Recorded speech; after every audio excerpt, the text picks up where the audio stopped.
اگر مسلسل کئی گھنٹوں تک سخت سردی میں بھی پانی نہ پیے اور ایک آدھ دن گزر جائے تو جینا مشکل سا محسوس ہوتا ہے۔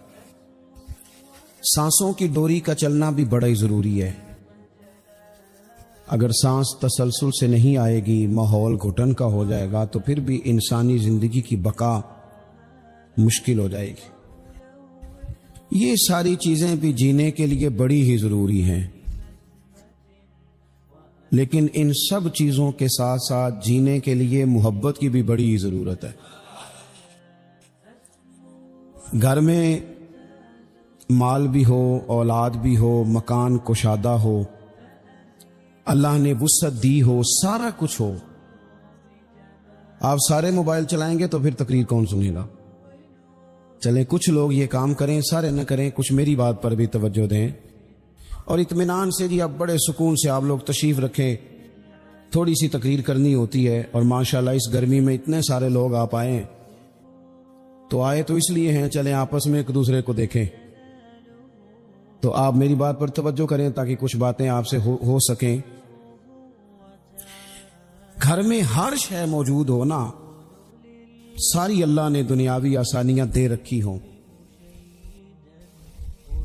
صرف میاں بیوی کی آپس میں محبت نہ ہو، سارا کچھ ہی ہے، بنتی نہیں خاوند کی بیوی سے، بیوی کی خاوند سے۔ صحیح بتانا، وہ گھر سکون والا ہوتا ہے۔ جلدی جلدی ہاں نہ کریں بھئی، پیسے تو پڑے ہیں گھر میں، بچے بھی ہیں، گھر بھی کشادہ ہے۔ یہ محبت اتنی زیادہ ضروری ہے کہ رنگ سارے بھی ہوں، محبت نہ ہو تو پھیکے ہو جاتے ہیں۔ انسان کے پاس ساری ہی چیزیں ہوں لیکن محبت نہ ہو تو ذائقے خراب ہو جاتے ہیں۔ سمجھ لیں میری بات کو، آپ کی جاب اچھی ہے، آپ کے اپنے شہر میں ہے، آپ کا سیلری پیکج بڑا اچھا ہے، آپ کا آنا جانا بھی آسان ہے، لیکن جس جگہ آپ کام کرتے ہیں، جو آپ کے کولیگز ہیں، جو آپ کا عملہ ہے آفس کا، اس کے ساتھ آپ کی بنتی نہیں، محبت نہیں، حالانکہ سیلری بڑی اچھی ہے، تو وہاں جاب پہ جانے کو دل کرتا ہے؟ وہی پیسے ٹھیک مل رہے ہیں، جاب پہ جانے کا مقصد تو پیسے تھا، محبت تو نہیں تھا نا۔ مقصود تو وہاں جانے کا پیسے کمانا تھا، محبت تو مقصود ہی نہیں تھی۔ لیکن بغیر محبت کے گزارا ہو سکتا؟ یہ سمجھ لیں آپ میری بات، زندگی میں محبت اتنی، اس نے کہا تھا عشق ایک ڈھونگ ہے، پھر میں نے کہا تجھے عشق ہو خدا کرے اور کوئی تجھے اس سے جدا کرے، پھر تو گلی گلی پھرا کرے، پھر تو اسے تسبیحوں پہ پڑھا کرے، پھر تو اسی کا نام جپا کرے، پھر میں کہوں کہ عشق ایک ڈھونگ ہے اور تو نہیں کہا کرے۔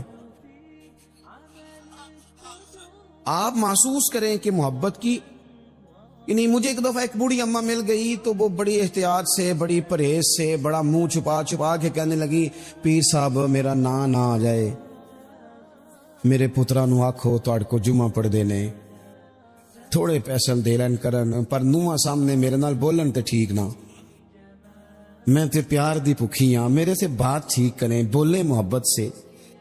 او بھائی، آپ، میں اپیل کرتا رہتا ہوں، آپ کے ذریعے بھی کرتا ہوں، میں ڈاکٹر سے کہتا ہوں کہ تو 5 منٹ مریض کو چیک کر، پورا گھنٹہ نہ لگا، پر جتنی دیر اس سے بات کرنا، بیمار سے پیار سے کر۔ اگر اس کا بیٹا تڑپ رہا ہے کہ ہائے میرا باپ بیمار ہے، تو اسے تسلی دے، تو اس سے پیار سے بات کر۔ جب تو اس سے محبت سے بولے گا نا، تسلی دے دے گا، تو بڑی ساری گولیاں اتنا کام نہیں کرتی جتنے 2 جملے محبت کے کام کر جاتے ہیں۔ اپنی زندگی میں محبت اتنی ضروری ہے، اور جس دین کے میں اور آپ ماننے والے ہیں، وہ دین تو کہتا ہے ساری بات ہی محبت کی ہے۔ میں علماء یہاں بیٹھے ہیں، ذمہ داری سے کہتا ہوں کہ میرے دین اسلام کا اگر کوئی دوسرا نام رکھنا چاہے تو وہ دین محبت ہے۔ والذین آمنوا اشد حبا للہ، فرمایا وہ لوگ جو ایمان لے آئے وہ رب سے بھی شدید ہی محبت کرتے ہیں۔ قل ان کنتم تحبون اللہ فاتبعونی یحببکم اللہ۔ اور رب کی محبت کامل کب ہوگی، ملے گی کب، اللہ محبوب کب بنائے گا؟ جب مصطفیٰ کریم کی غلامی کریں گے۔ جب حضور سے محبت کریں کہ النبی اولا بالمؤمنین من انفسہم، جب حضور کی محبت دلوں میں آئے گی، اللہ سے محبت، رسول اللہ سے محبت. نبی پاک نے کیا فرمایا؟ فرمایا لوگوں یہ میرے صحابہ ہیں، یہ میرے صحابہ کی جماعت ہے. فرمایا جس نے ان سے محبت کی میری محبت کی وجہ سے محبت کی، جس نے ان سے عداوت رکھی میری وجہ سے رکھی. فرمایا یہ میرا حسن ہے، یہ میرے حسین ہے، یہ میری فاطمہ ہے، یہ میرا گھرانہ ہے، یہ میری 4 شہزادیاں ہیں، یہ میری ازواج ہیں، یہ ان کی اولادیں ہیں. حضور نے دعا مانگی تھی، یا اللہ جو میرے حسن حسین سے پیار کرے تو بھی ان سے پیار کرنا، ان سے محبت. او بھائیو، دین سارا ہی. کچھ عرصے سے نا میرے وطن میں نفرتوں کے سوداگر آ گئے. کبھی انہوں نے صحابہ کے خلاف زبانیں کھولی، کبھی اہل بیت کے خلاف کھولی، کبھی انہوں نے اولیاء کے خلاف کھولی. پھر کچھ اور سوداگر آئے جنہوں نے 5 منٹ کے لیے سیاست کرنی تھی. ایک نکمی کرسی انہیں چاہیے تھی جس کے 4 پیر ہوتے ہیں پھر بھی ایک ہر وقت کامتا ہی رہتا ہے. یہ اتحادی نہ نکل جائے، یہ اتحادی نہ نکل جائے، ہر وقت کامتا رہتا ہے. اور انہوں نے میری ملت کے سارے جوانوں کو نفرت کا پیغام دیا، سب سیاسی جماعتوں نے الا ماشاء. اس نے کہا کہ وہ غلط ہے، اس نے کہا کہ یہ غلط ہے. اس طرح کر کے بیج بویا. میری ملت اس طرح کی نہیں تھی، میری قوم اس طرح کی نہیں تھی. میں آپ کو صحیح بتاتا ہوں، یہاں تو میرے بھائی ایک بابا جی کو خون کی بوتل کی ضرورت پڑتی تھی تو محلے کے 14 نوجوان لائنوں میں لگ جاتے تھے. ہم حاضر ہیں نا، پیش کرتے. یہ لوگ اس طرح کے نہیں تھے. یہاں تو سیلاب آتا تھا، خدا نہ خواستہ کبھی زلزلہ آتا تھا تو وہ بیٹی، جس بیٹی نے مشین پر، سلائی مشین پر بیٹھ کر خود سارا جہیز بنایا تھا، غریب باپ کی بیٹی، وہ بھی کہتی تھی میں 2 کپڑوں میں چلی جاؤں گی، یہ میرا جو جہیز کا سامان ہے یہ زلزلے والوں کو دے دو. میرے تو فوجیوں کا ٹرک گزرتا تھا، کبھی تو لوگ سڑکوں کھڑے ہو کے سلوٹ کرتے تھے. یہ کس نے نفرتوں کے بیج بوئے؟ یہ کس نے آ کے حالات بگاڑ دیے؟ کون آیا چپکے سے جو ان صفوں میں گھسا اور کس طرح کر کے لوگوں نے ادھیڑ پدھیڑ دیا، واپس لوٹو. یہ سارا دین محبت کا ہے، یہ سارا دین پیار کا ہے، یہ سارا دین الفتوں کا ہے. اور یہ الفتیں اتنی زیادہ اہمیت رکھتی ہیں، اتنی زیادہ کہ بخاری میں حدیث ہے، صحیح بخاری میں، حضرت انس بن مالک رضی اللہ تعالیٰ عنہ راوی ہیں. کہتے ایک شخص نے آتے ہی بڑے سادے، بڑے دھیمے، بڑے میٹھے انداز میں عرض کی، یا رسول اللہ قیامت کب آئے گی؟ فوراً میرے کریم نے فرمایا تو تیاری بتا، تیری قیامت کے لیے تیاری کی ہے کیا ہے؟ عرض کی حضور کوئی زیادہ نفلی نمازیں، نفلی روزے تو نہیں، فرائض کی تو پابندی بہرحال ضروری ہے، میں کوئی کثرت صوم و صلات تو نہیں کر سکا. تو فرمایا پھر قیامت کا کیوں پوچھتا ہے؟ اس کا سرمایہ دیکھو کیا ہے. یہ صحیح بخاری ہے. قیامت کے بارے میں کیوں پوچھتا ہے؟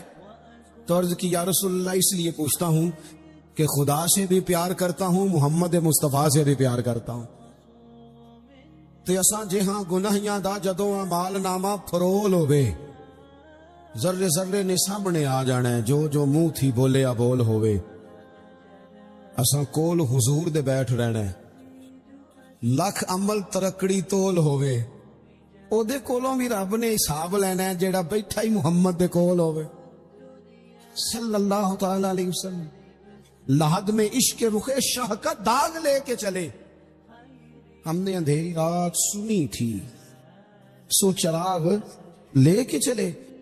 حضور اس لیے پوچھتا ہوں کہ اللہ رسول سے پیار کرتا ہوں. اب میرے کریم نے محبت کا سرمایہ اس نے پیش کیا نا، حضور پیار ہے نا میرے پاس. تو نبی پاک نے اب اس پر ریزلٹ اناؤنس کیا، نتیجے کا اعلان فرمایا. میرے کریم فرمانے لگے سن پھر نتیجہ یہ ہے، ایک بہت ساری عبادتوں پر ثواب ملتا ہے نا، اس عبادت پر یہ ثواب، اس تسبیح پر یہ ثواب، یہ بھی اس کے پاس سرمایہ ہے نا. حضور ثواب کا اعلان کرنے لگے. کریم فرمانے لگے سن پھر، جس کے ساتھ تو محبت کرتا ہے نا، قیامت کے دن اسی کے ساتھ اٹھایا جائے گا. اساں کول حضور دے بیٹھ رہے ہیں، اسی کے ساتھ اٹھایا جائے، اسی کے ساتھ۔ حضرت انس بن مالک فرماتے ہیں وہ تو بات کر کے تشریف لے گئے، چلے گئے۔ میں نے عرض کی، میں نے کہا یا رسول اللہ ایک بات میں بھی کر لوں؟ تو حضور نے فرمایا کرو۔ تو نبی پاک علیہ السلام سے عرض کرنے لگے، حضرت انس بن مالک عرض کرتے ہیں حضور میں اللہ سے بھی پیار کرتا ہوں، رسول اللہ سے بھی کرتا ہوں، حضرت ابو بکر صدیق سے بھی کرتا ہوں، اور سیدنا عمر فاروق سے بھی کرتا ہوں، حضور میرے لیے کیا حکم ہے؟ تو فرمایا انس سارے مل جل کے جائیں گے جنت میں۔ کچھ نہ اپنے لہجوں کو آپ نے ناراض نہیں ہونا۔ میں دیکھتا ہوں لوگ نا مطلب لڑتے، ناراض ہوتے، غصہ کرتے، بکھرتے، شکوے کرتے، پریشان ہوتے، ہر وقت کی آزمائش، ہر وقت کا دکھ۔ کو یار اس سے نکل آؤ، تھوڑا ہنسنا بھی تو سیکھ جاؤ نا، تھوڑا پیار کرنا بھی تو سیکھ جاؤ، تھوڑا کسی چیز کو نا، کسی چیز کا ذائقہ لینا بھی تو سیکھ جائے نا۔ کچھ ضروری ہے کہ ہر بات پر بندہ جھگڑا ہی کرے؟ کچھ باتیں کوئی بندہ بات کر بھی جائے نا تو اس کا کبھی لطف بھی لینا چاہیے۔ مطلب ہر جھگڑے، ہر سوال کا جواب ہوتا ہے؟ بولے نہیں ہوتا ہر سوال کا جواب۔ تو آپ کہیں گے کہ شاید یہ ہمیں ان پڑھ ثابت کر رہے ہیں۔ میں اپنی بات کرتا ہوں، میرے پاس ہر سوال کا جواب کوئی نہیں۔ چلیں آپ کو نہیں کہتا، اپنے آپ کو کہتا ہوں۔ امام مالک سے کسی نے مسئلہ پوچھا، حضور سوال کا جواب دیں، فرمایا نہیں پتا مجھے۔ کہنے لگا اتنے بڑے امام ہو، سوال کا جواب نہیں آتا؟ فرمانے لگے ہر سوال کا جواب آتا پھر تو میں خدا ہوتا۔ ہر سوال کا جواب کیسے ہوتا ہے؟ اور حضرت مولا علی شیر خدا فرماتے ہیں بڑا عالم وہ ہوتا ہے کہ اسے مسئلے کا پتہ نہ ہو تو کہے بھائی نہیں پتا مجھے۔ دلیل کیا ہے؟ دلیل کیا ہے کہ عالم کی تعریف یہ ہے کہ انما یخشی اللہ من عبادہ العلماء۔ عالم اس کو کہتے ہیں جو رب سے ڈرتا ہے، تو اس نے ڈر کے بات کرنی ہے جتنی بھی کرنی۔ اس نے علم بتانے کے معاملے میں بلا وجہ بے باک نہیں ہونا۔ ہم نہ ہر سوال کا جواب دینا چاہتے ہیں، ہر بندے کو منہ لگانا چاہتے ہیں، اس طرح نہ کریں۔ کچھ لوگ بڑے سارے آتے ہیں، اب ہر بندے سے بندہ الجھ جائے، اس کی بیچارے کی طبیعت خراب ہے، وہ کہیں سے لڑ کے آیا ہے، وہ اس کا کوئی نہ وہ کوئی اس کے پاس ایسی جگہ ہے جس سے وہ پیار کرے، نہ کوئی اس کا انداز ہے، نہ اس کا کوئی شیخ ہے، نہ اس کی کوئی محبت ہے، نہ کسی کو استاد مانتا ہے، نہ کسی بھائی کا ادب کرتا ہے، نہ وہ پسند کرتا ہے، تو آپ بلا وجہ الجھ رہے ہیں۔ چھوڑ دیں اسے، اپنی زندگی محبت والی بنائیں، پیار والی۔ حضرت خواجہ فخر جہاں دہلوی رحمت اللہ علیہ کے سلسلہ چشت کے امام ہیں حضرت خواجہ فخر جہاں دہلوی رحمت اللہ علیہ، لیکن ان کے نام کے ساتھ حضرت مولانا لگتا ہے۔ کیا؟ بول کے بتائیے۔ نہیں بولتے آپ، کیا لگتا ہے؟ یہ جو حضرت مولانا ہوتے ہیں یہی پیر ہوتے ہیں اصل میں۔ جی ناراض ہو گئے آپ لوگ؟ ہو گئے، وہ لگتا ہے مینو۔ حضرت مولانا ہی پیر ہوتے ہیں۔ پیر کا کام ہے نا آپ کو دین بتائے، کہ صرف پھوکا والا پیر ہوتا ہے؟ پیر کا کام ہے دین بتائے، تو جو ہر جمعے دین بتائے، جو کئی کئی نسلوں کو قرآن پاک پڑھائے۔ تھوڑا سا نا کرائیٹیریا بھی تبدیل کریں۔ یہ جی پیر صاحب ہے، یہ سال کے بعد آتے ہیں، کیا لینے؟ کہتے ہیں گندم کا توڑا۔ کیا مذاق بنایا ہوا ہے۔ جہالت کا نام طریقت رکھ دی ہے۔ باہر نکلیں ان مصیبتوں سے۔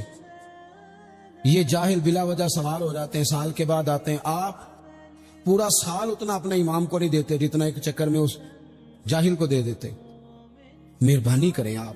فروغ علم تب ہوتا ہے جب علم کی سپورٹ ہوتی ہے۔ تھوڑا سا نا چیزوں کو تبدیل کریں، بدلیں۔ وہ کہتے ہیں جناب یہ حضرت ہیں، مولوی صاحب کی داڑھی تھوڑی سی چھوٹی ہو تو نماز نہیں ہوتی، تو پیر صاحب کی چھوٹی ہو تو بیعت ہو جاتی ہے۔ ہو جو ناراض کوئی گل نہیں، ہو جاتی ہے بیعت اس کی۔ کمال آدمی ہے بھائی۔ وہ مولوی صاحب کی داڑھی سارے چیک کرتے ہیں کہ پوری ہے کہ نہیں، تو پیر صاحب اندر داخل ہو تو ان سے بھی کہا کرو ذرا ٹھہر جا، پہلے پوری کر۔ خلاف پیغمبر کسے راہ گزیر۔ حضرت سعدی کہتے ہیں جو حضور کے طریقے پہ نہ چلے وہ کس طرح منزل تک پہنچ سکتا ہے۔ اصل حضور کی سنت ہے، شریعت ہے۔ اس لیے زندگی کے اندر اصول بنائیں، اصول۔ ہم مانتے صحیح کر کے ہیں، صحیح کر کے مانتے ہیں، پر ماننے سے پہلے بھی ذرا صحیح کر کے سوچتے ہیں۔ ان چیزوں پر ضرور حضرت مولانا فخر جہاں دہلوی محبت کے آدمی تھے نا، اللہ تعالیٰ نے انہیں بڑا نوازا، ان کی محبت لوگوں کے دلوں میں بڑی بڑھنے لگ گئی، تو لوگ ذرا دھیان رکھتے ہیں کہ کس بندے کی آج کل واہ واہ زیادہ ہے۔ یہ جو سیاسی لوگ ہوتے ہیں یہ توجہ رکھتے ہیں کہ ایسا نہ ہو کہ کل کو یہ بندہ ہمارے لیے مسئلہ بن جائے، یہ پسند نہیں کرتے۔ تو بادشاہ نے دیکھا کہ اتنے لوگ عقیدت مند ہو گئے ہیں، ہزاروں کا مجمع جمعے میں جاتا ہے، بڑا رش ہے، اس نے ایک طوائف کو تیار کیا، کہا جا کے نا تو معاذ اللہ اس طرح کی اداکاری کرو کہ الزام لگ جائے۔ اب بعض بندے اداکاری اس طرح کی کرتے ہیں کہ سامنے والا ویسے ہی پریشان ہو جاتا ہے۔ وہ کسی نے کہا تھا مخلوق تو فنکار ہے اس درجہ کے پل بھر میں، سنگے در کعبہ سے بھی اسنام تراشے، تم کون ہو کیا چیز ہے داغی کبابی، لوگوں نے تو جناب مریم پہ بھی الزام تراشے۔ تو منٹ لگاتے الزام لگا دیتے۔ حضرت جمعہ پڑھا کے نیچے اتر رہے تھے، سیڑھیاں ادھر ادھر، مریدوں کا رش تھا، سامنے اچانک وہ بی بی آ گئی۔ دلی سارا جانتا تھا کہ یہ عورت کیا ہے، کیا کردار رکھتی ہے۔ سامنے آ کے اس نے کہا السلام علیکم۔ شیخ نے گرد نظر جھکا کے کہا وعلیکم السلام۔ تو اس نے اس طرح گفتگو شروع کی جیسی بڑی جاننے والی نہیں۔ بعض لوگ بڑے چالاک ہوتے ہیں، پرانے زمانے میں ہم نے سنا تھا کہ فلانا شیشے میں اتار لیتا ہے، اب تو بعض بندے چھوٹی سی شیشی میں بھی اتار لیتے ہیں، بڑے تیز ہیں، بڑی باتیں آتی ہیں بڑی۔ اس نے بھی بڑی طبیعت پوچھی صحت کیسی ہے، وہ کمر میں درد تھا، اس کا کیا حال ہے۔ اب وہ جو سارے مرید پکے نہیں ہوتے، کچھ کچے پکے بھی ہوتے ہیں، وہ جو کچے پکے تھے وہ پریشان ہو گئے کہ واقعی کبھی پوچھا تو نہیں پیر صاحب سے رات کو کہاں ہوتے ہیں۔ تو فٹافٹ کہنے لگی وہ رات آپ آئے تھے تو آپ کھوٹے سکے دے گئے، میں ابھی دکاندار کے پاس گئی، اس نے لیے ہی نہیں، مجھے تو کچھ سودا چاہیے تھا، یہ پہ کھوٹے سکے۔ ہم تو دشمن کو بھی پاکیزہ سزا دیتے ہیں۔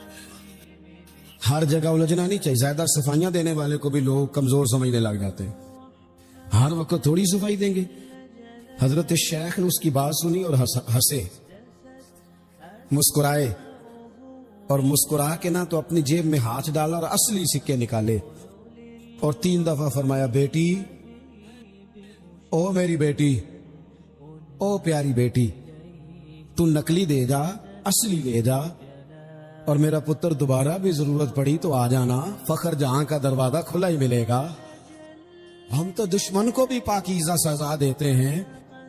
آپ محبت کریں گے، سامنے والا آئے جتنی مرضی نفرت لے کے آئے، ہم اپنا لہجہ کیسے بدلیں؟ ہمارے پاس وہ شے ہی نہیں جو لوگ چاہتے ہیں پیدا ہو۔ کہاں سے لائیں وہ نفرت، وہ بازاری زبان کہاں سے لائیں، وہ کہاں سے لائیں گفتگو جو گفتگو اس طرح کی ہے کہ ویسے کوئی شریف آدمی نہیں کرتا، کیسے لائی جائے؟